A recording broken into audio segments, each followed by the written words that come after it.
Welcome to this explainer. We're diving straight into what's easily one of the most massive, rapidly shifting landscapes in the entire world of AI integrations right now. We're talking about the Model Context Protocol, or as you'll hear it called, MCP. Honestly, if you're building, deploying, or even just managing AI agents today, this is the one infrastructure standard you absolutely have to wrap your head around. So to really get why MCP is such a game changer, we first need to look at the massive headache developers are dealing with today.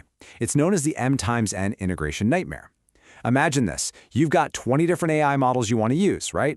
And your company runs on 20 different enterprise systems. Think databases, CRMs, ticket trackers, the whole shebang. Well, without a standard, you're looking at writing and maintaining 400 bespoke custom connectors, 400. It's enough to make any developer cry themselves to sleep, because every single time a new tool or AI model drops, boom, you're right back to writing more custom code. It is just completely unsustainable. And that brings us to a really brilliant analogy. MCP is essentially the USB-C for AI. Think about what USB-C did for all our devices. Before it came along, you had this infamous drawer full of completely different cables for your phone, your laptop, your camera. It was a mess. MCP does for AI exactly what USB-C did for hardware. It gives us a universal, open standard. You build just one compliant MCP server for your database, and suddenly, any compliant AI host, whether that's Claude, your own custom agent, or an IDE, can literally just plug in and use it. It just works. Now, I know what you might be thinking. Wait, don't we already have function calling for this?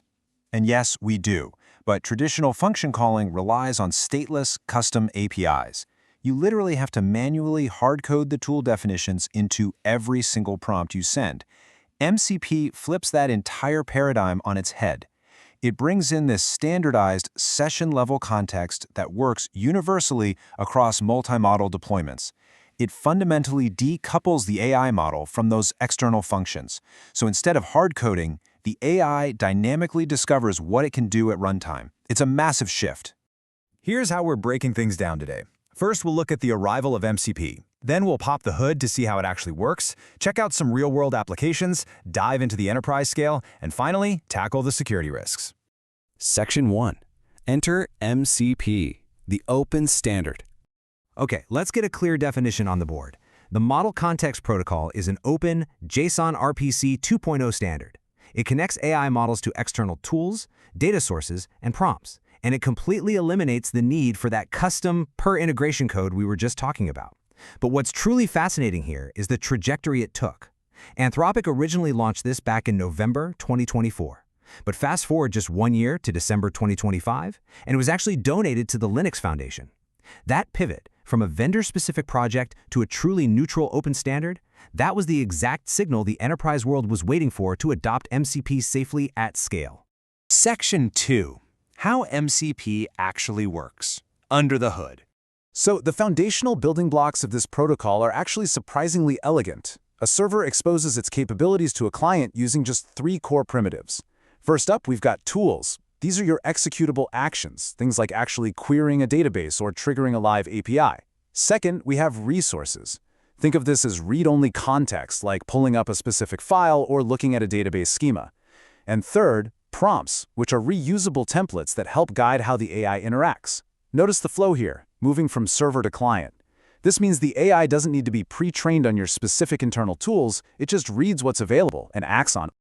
Let's look at how this plays out in an actual session. When an AI client connects to an MCP server, they do what's called a protocol handshake. It's a simple 4-step dance. Step 1 is the connection. Step 2 is capability discovery. This is where the AI literally asks the server, hey, what can you actually do? Step 3 is registration, where the AI registers all those available tools and resources. And finally, step 4, execution. The real beauty of this handshake is that you can drop an AI into a completely foreign system and it will dynamically discover its capabilities and start executing tasks right away without any handholding. Section 3. Real-world applications. Physical automation. I want you to pause and consider something for a second. Can a large language model actually run a physical manufacturing factory? And I mean doing it without us having to write explicit code or build out super complex semantic models like ontologies? Well, thanks to MCP, the answer to that is a resounding yes. No joke. To prove this, researchers actually built a real-world proof of concept. They set up 3 distinct MCP servers in a lab environment. The first one ran a Python script that calculated drill spindle speeds. The second acted as an industrial gateway that could physically trigger a real drill. And the third was connected to a mobile robot system. They then gave a general-purpose LLM a plain English instruction: drill this specific material. And what happened?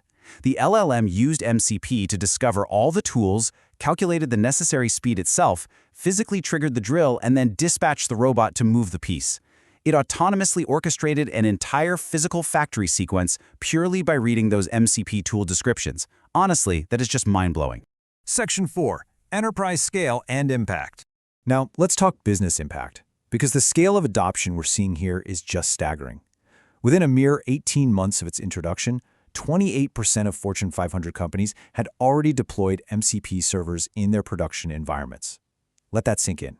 For a new infrastructure standard to penetrate the largest, most complex companies in the world that quickly, that tells you it is solving a massive, deeply expensive problem for them.